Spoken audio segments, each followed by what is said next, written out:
High and में तो अभी है थोड़ी बहुत डिमांड, वो रियल बायर आ रहा है, लेकिन लोअर लेवल पे नंबर, आप उसी रजिस्ट्रेशन के आगे में नंबर ऑफ फ्लैट्स गिनेंगे तो कम दिखेंगे आपको, क्योंकि वैल्यू में वहाँ ज़्यादा बनता हुआ दिख रहा है। और ये बात बिल्कुल सही, 1 करोड़ रुपए का अगर आप मकान खरीदिए मुंबई में, बहुत छोटा सा मिलेगा, है ना, हो सकता है 1 रूम किचन ही मिले, उसका किराया 20-25 हज़ार रुपये। बिल्कुल। लेकिन अगर आप बैंक में, तो 3 लाख रुपए मिला आपको किराया, उसमें टैक्स भी भरेंगे आप 30%। और अगर आपने 1 करोड़ रुपए बैंक में एफडी कर दें, नेट ऑफ टैक्स आपको 5% मिलेगा, तो 5 लाख रुपए मिला। और जैसे इंटरेस्ट रेट बढ़ रहे हैं वैसे वो आर्बिट्राज बढ़ रहा है, तो आर्बिट्राज बढ़ रहा है। सुदीप सर, क्या हाल है आपका, क्या इस पे कहना है?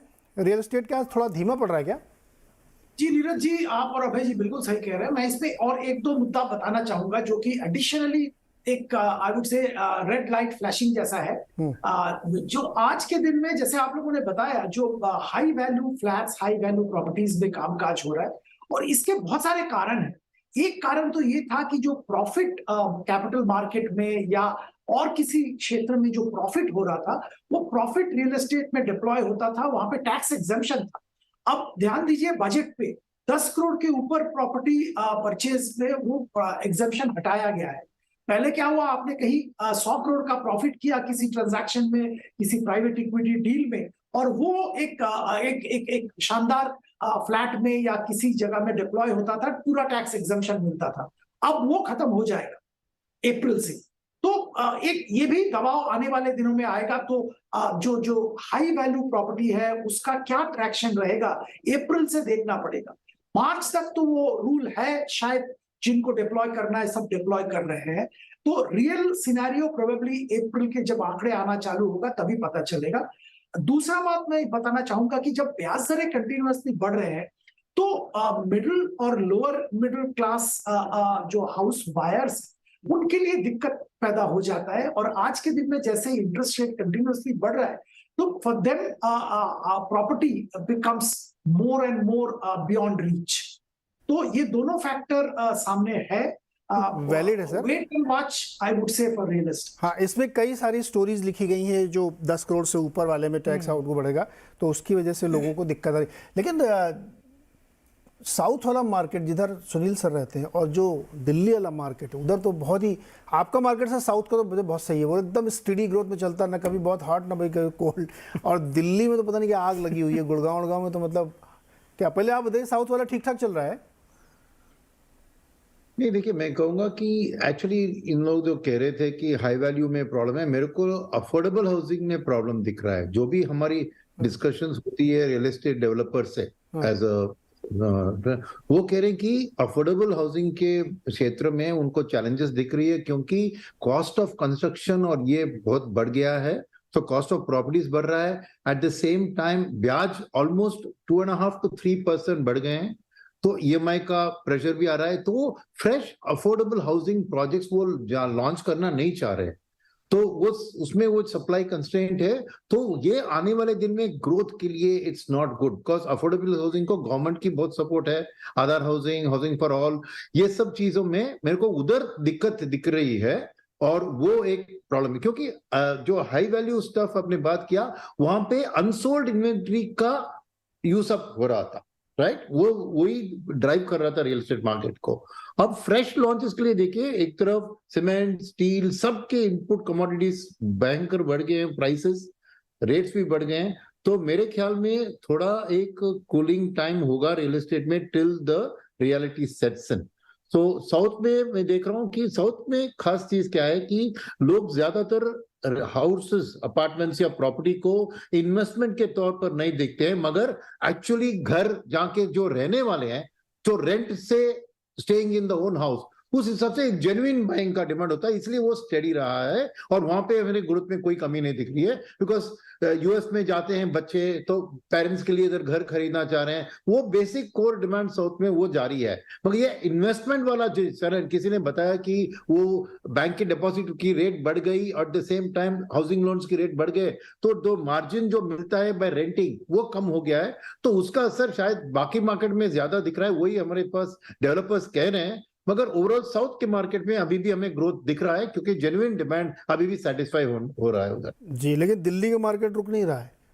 वहाँ के जो बिल्डर से बात करिए तो बहुत बुलिश है। पंकज जी, आपके इलाके में ये क्या हो रहा है?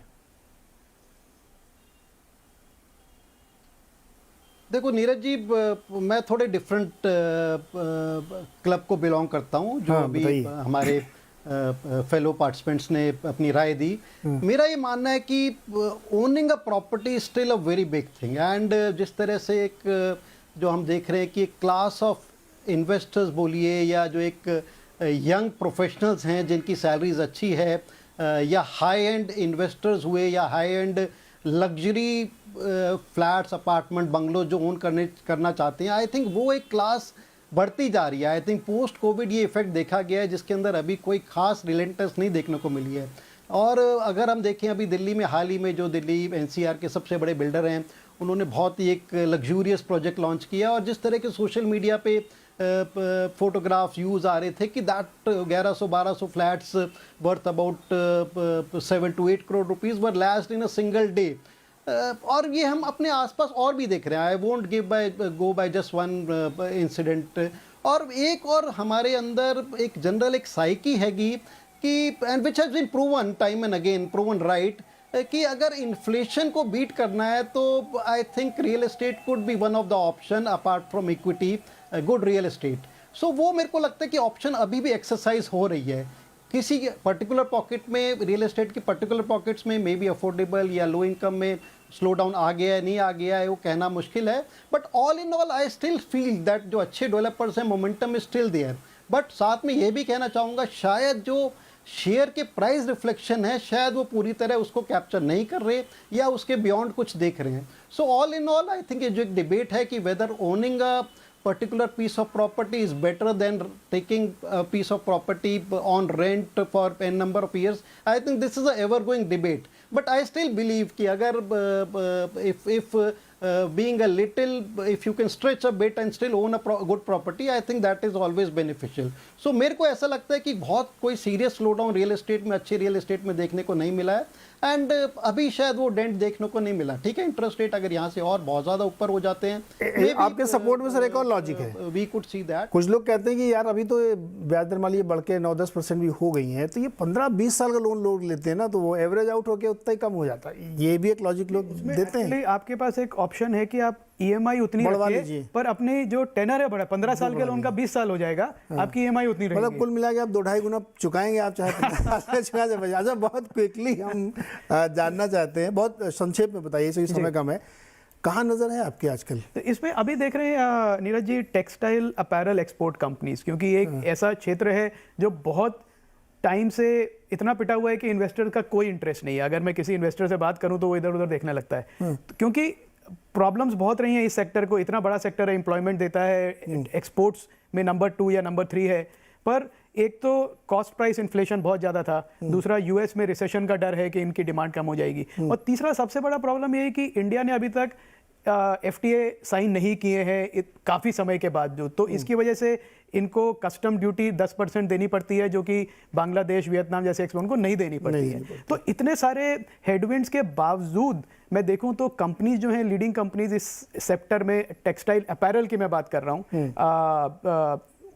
उन कंपनीज ने फिर भी लॉस नहीं बनाया, फिर भी प्रॉफिटेबल है, बैलेंस शीट अपनी क्लीन करी है, बैलेंस शीट में डेट नहीं है ज़्यादा, कहीं तो पूरा नेट कैश फ्लो है, मार्जिन सस्टेन किए हैं। और तो मुझे लगता है ये सेक्टर इतना बीटन डाउन है और इतना इग्नोर्ड है कि इसमें थोड़ा भी पॉजिटिव डेवलपमेंट्स हुए, इनको थोड़ा सा भी पॉजिटिव हेडविंड मिला तो बहुत अच्छा रिटर्न देंगे इन्वेस्टर्स को। तो अपैरल एक सेगमेंट हुआ। सुदीप सर, संक्षेप में कहीं नजर है आपकी क्या? जी, नजर है, हमारा कंस्ट्रक्शन और इंफ्रास्ट्रक्चर क्षेत्र पे नजर है। जैसे जानते हैं, बहुत पिट गए थे इस एक जमाने में इस सेक्टर्स के कंपनीज, और जो दिग्गज कंपनीज है ज्यादातर अपना बैलेंस शीट क्लीन किया है, एफिशिएंसी आया है, ऑर्डर बुक तगड़ा है। और जैसे जानते हैं, बजट में सरकार ने बहुत बड़ा ऐलान किया है कैपिटल एक्सपेंडिचर का, पब्लिक एक्सपेंडिचर का, और ये इसका बहुत बड़ा फायदा कंस्ट्रक्शन इंफ्रास्ट्रक्चर कंपनीज को मिलेगा। तो यहाँ पे जरूर ध्यान रखना चाहिए। और हम लोग का मानना ये है कि इंडियन इकोनॉमी में दबाव अगर आ भी जाए तो भी, क्योंकि इलेक्शन सामने आ रहा है, जनरल इलेक्शन, स्टेट खर्चा होता रहेगा, पब्लिक एक्सपेंडिचर रहेगा तगड़ा, और इसका फायदा इंफ्रास्ट्रक्चर कंस्ट्रक्शन कंपनीज को मिलेगा। Sunil sir, very quickly, what is on your radar?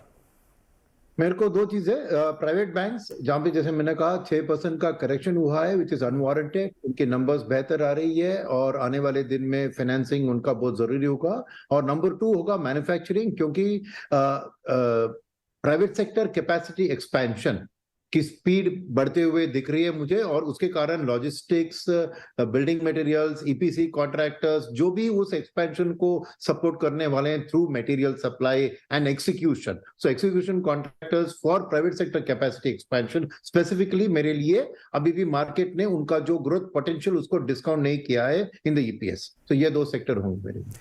Pankaj ji, आपने भी कुछ ढूंढा सर? देखो Neeraj ji, I think 2-3 sector हैं जो हम हर बिगर फॉल में ये अपॉर्चुनिटी मिलती है। One is mid cap IT, ठीक है। आईटी इन जनरल बहुत फेवर्ड सेक्टर नहीं है और काफ़ी मानना ना मानना है कि ये ग्रो करे नहीं करे, but mid there are some performing stocks in mid cap IT, they have proven their worth, तो उसमें हमारा रुझान रहता है। Similarly auto ancillary, not auto as general but auto ancillary में हमारा मानना है कि काफ़ी 4-5 दिग्गज ऐसी कंपनियां हैं जो काफ़ी सीरियस अच्छी बेट हैं, जो कि इस उतार चढ़ाव में भी काफ़ी अच्छी तरह परफॉर्म करती रहेंगी। Third is infra. Infra and proxy to infra में डायरेक्टली अगर हम देखें तो 1-2 बड़े नाम के अलावा बहुत ज़्यादा अच्छी कंपनियां शायद अवेलेबल नहीं है जिनकी कॉर्पोरेट गवर्नेंस बहुत अच्छी है, बट प्रॉक्सी टू इंफ्रा चले जाएं, there are some multinational companies which are proxy to infra, some other good domestic companies which are proxy to infra. I think ये 3 एक ऐसे सेक्टर हैं जिन पे हमारा रुझान रहता है, जिसमें हम गाइड भी करते हैं, इन्वेस्टमेंट भी है, और अगर कहीं भी फॉल मिलता है इस वर्ष में, उनमें short term to medium term investment हम करते रहेंगे।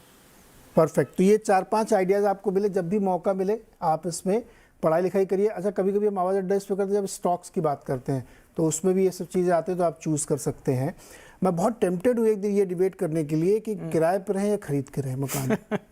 करें एक दिन, करते हैं एक दिन, क्योंकि इस समय चूँकि ब्याज दरें बहुत बड़ी हुई हैं, बिल्कुल, तो लोगों को बहुत आर्बिट्राज और ये सब बड़े बड़े जार्गन जो आप लोग बताते रहते हैं ना, एक दिन उस पर करते हैं, किराए पर लें या खरीद के रहें। बिल्कुल।